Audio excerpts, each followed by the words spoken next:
I've been trying to think of cheesy intros for the past maybe half hour, but I'm just gonna say it. Spellbreak is fully released now, and it's great. So Spellbreak released on the 3rd, and I've been wanting to get this video out to you guys for a few days now. It's currently the 6th, this is going out tomorrow, and we're going to go over the patch notes, we're going to go over news, we're going to go over some changes that are going to take place pretty soon, it sounds like. But first, I do want to mention that I stream over at CrazyGuitarMan23 at twitch.tv, and as this video is going up, I should be streaming for at least a few hours. So go check that out. I'll be doing some solos, I'll be doing some squads, I'll be answering your guys' questions if you're new, and just hanging out with you guys if you're already old. God, I'm old. You can hit me up over at Twitter at CJM_Jared. We also have a community building up over in Discord. All links will be in the description. We play Minecraft, we have a SCP server that's ran sometimes. We do Overwatch pretty much daily. Spellbreak is starting to come up there, and a bunch of stuff. Yeah, go check it out. Anyway, without any further ado, let's get into the patch notes. Okay, so first we have the patch notes for 1.0. They say, "Hey Breakers, Spellbreak has officially launched for free on PlayStation 4, Xbox One, Nintendo Switch, and Windows PC with crossplay, cross-party, and cross-progression. Pretty much everything we could have ever wanted." They continue on to say thanks to all the old players and welcome to all the new players, and say it's been a pretty crazy ride so far. In the coming weeks, they'll be giving a little bit more information about what's going on and ways that we can get involved, and a little bit more than that. They also want to talk about how you could get the Gloom outfit if you just log in for free for a limited time. You just get a free outfit if you log in, so make sure you go do that, and yeah, before it's so late. They've done a database spike, which means that anyone who has a Founders Pack, you'll still have your outfits, it'll still be tied to your new account that you have to make, but anything that's like a reward or any sort of progression stat that you have, it's going to be completely wiped. You have to start all the way from square one, which, you know, kind of is the basic deal of a release for a game. They also talked a little bit about the platforms that they're releasing on. It's on Xbox and Switch, which is new now, and also you have to make a new account, like I mentioned before. All it really needs is your email and your a password for it, and it'll just auto-generate with the Epic username, whatever username that you're starting off with your platform on, and then it'll put some numbers after that. It's pretty simple. They have servers on the US East Coast, US West Coast, Europe, South America, Australia, and Japan, and they're only doing squads for now, for these first few days, which should already be done by the time this video is up. By now, solos should be in. They've announced that, and I'll go into that a little bit later, but then duos is coming a little bit after. There's also the store where you can get some skins and other cosmetics. It's going to be rotating items, very similar to Fortnite. You earn gold in-game, and you can also purchase it. There's also, what's it called? Starter pack, that's what the word is. And it gives you a little bit of gold, it gives you a cool exclusive skin. And I'm not sure if that's ever going to be in the store again, but hopefully it is. But it's a pretty cool skin. I wish I got it. I didn't get it though. As for progression, you have your class mastery, which goes up to level 20, and you unlock cosmetics up all the way through that, and you also get a little bit of gold here and there. You also have your mage rank, which is basically just the overall level of your account across all classes. You get gold every time you level up that. It's 50 gold, I believe, every level, and it goes all the way up to 100. So that's a good, what, 5,000 gold just from leveling that up all the way.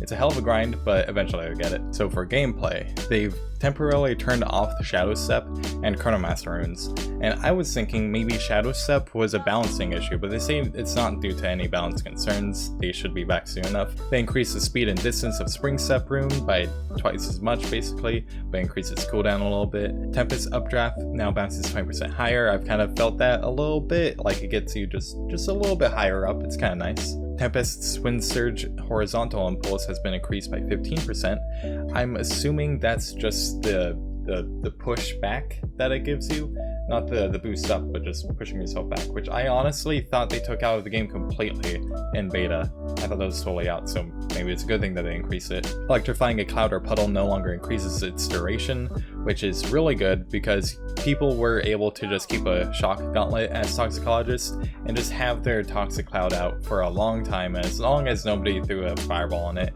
they could just keep going in, going out, slapping someone, doing the same thing over and over again, all for, you know, basically not a full cooldown. Lightning Strike should also now properly target airborne foes.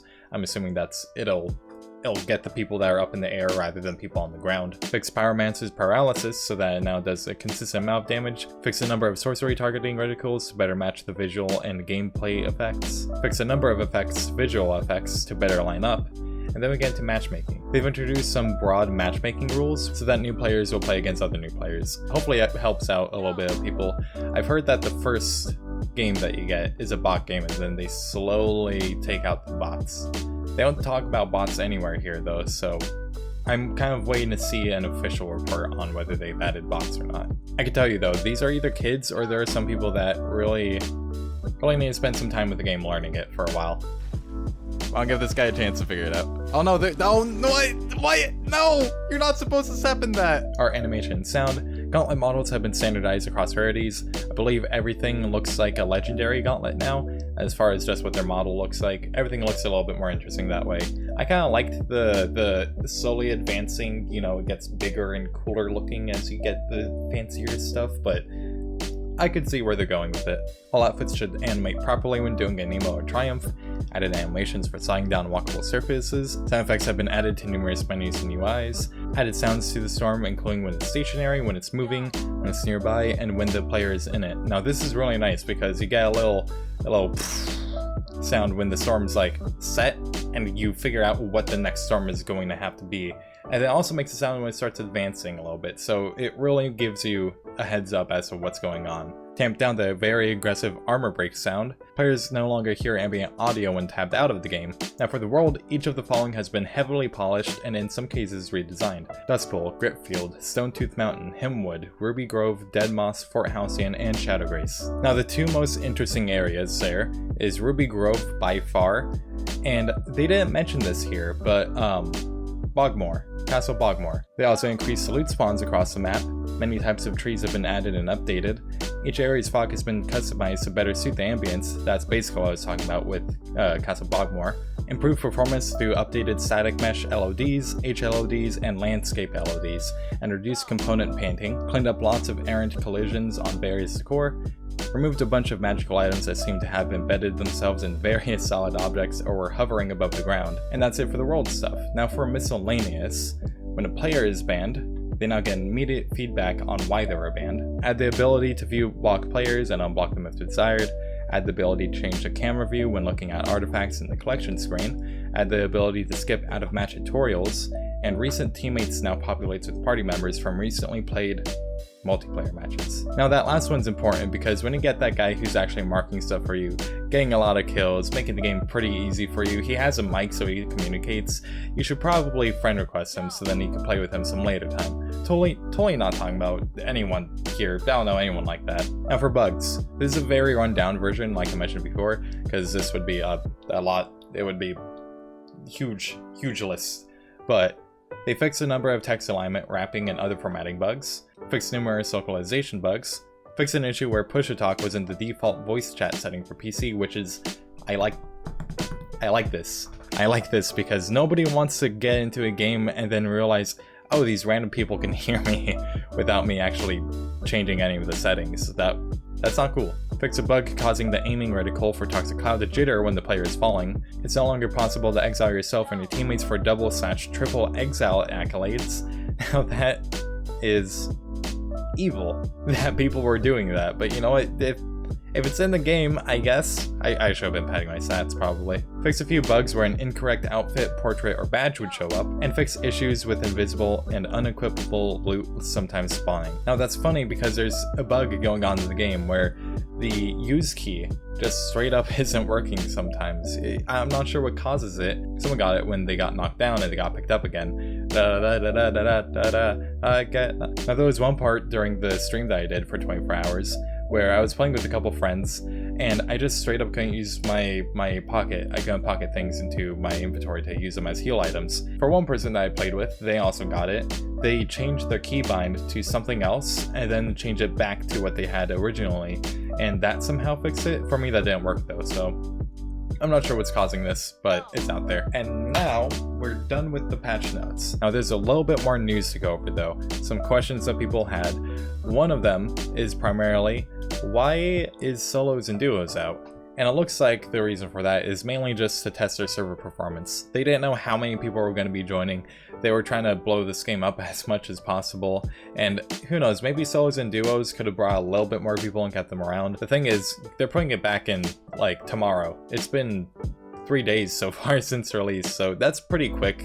That's not too long to wait. But in any case, I think that was probably a right move for them, just to make sure that nothing went wrong and that people were able to even log in the first place. Now for duos, they're likely to wait for a similar amount of time, as far as 4 days, so hopefully it'll be back sometime this week.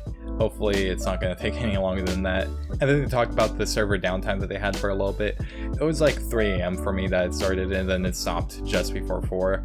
I don't think most people really had to deal with that unless they're East Coast and you wake up super early. But basically they're getting DDoS, and it happened one other time already.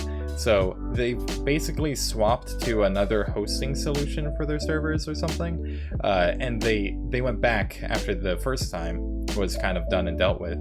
But they left the infrastructure to be able to go back and forth as they need, should that happen again, which it did, so good thing they did that. Then they talk about a lot of questions that they had here. What's a Spellbreak account and why do I need one? You know, for progression, basically.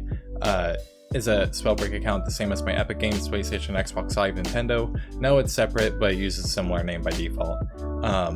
If I played Spellbreak during the alpha beta, do I still need to make a new Spellbreak account? Yes. It asks you on the menu if you played before, and technically a bunch of us have, but you just gotta say no. If I played beta during the alpha or beta testing phases, will creating a Spellbreak account cause me to lose my earned or purchased cosmetics? The earned ones, they're lost no matter what. But the purchase ones you should still have from Founders Packs or anything like that. How do I link multiple platforms to my Spellbreak account? You link them by creating the Spellbreak account, and that's it. How do I unlink platform accounts? You could contact them through their customer portal and they'll help you. I haven't played Spellbreak since it switched to the Epic Games Store. How do I get my Founders Pack rewards? They sent out emails to people. If you're one of those people, go check your email. Some people are stuck in the tutorial. You should have to, you know, just go to, you hit escape, you go back to main menu, and then you change the game mode tutorial to Battle Royale, basically. Some people can't make a passive privacy policy, and on specifically Nintendo Switch, if you have less than 3 letters in your username, that's causing a problem where you basically just have to change your username to something that's longer than 3 characters, or sorry, 3 or more, and you should be able to get past that screen.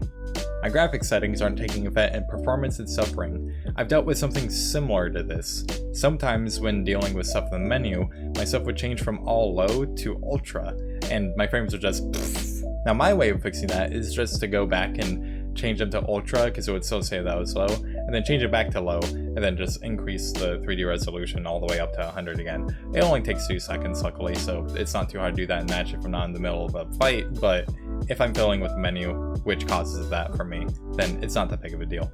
Now for some of the bugs that they were talking about here, they say that they're going to release a patch sometime soon that fixes a few of them, so hopefully that's not too much time from now. Anyway, those are all the patch notes, and that's all the questions that they answered on the Reddit FAQ. Hopefully they get those bugs fixed soon. They're not the worst things, but they're just a little bit annoying. But honestly, everything has been so great since launch. I've met a bunch of people that have never played the game before, and I've had a fun time telling them about how we had invisible boots that would make you invisible for 5 seconds every 10 seconds.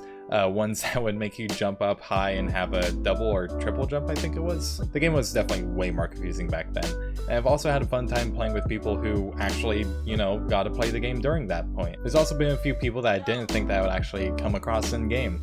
A few streamers I actually watched myself I've come against and played with, honestly.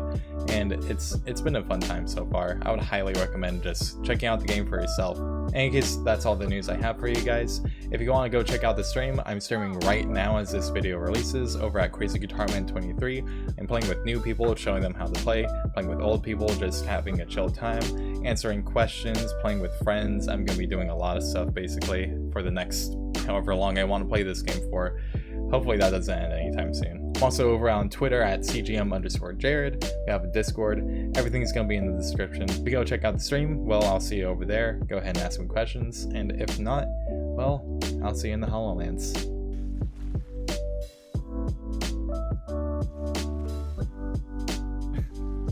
We won't tell them. I'll give this guy a chance to figure it out. Oh no, no, what? No, you're not supposed to step in that.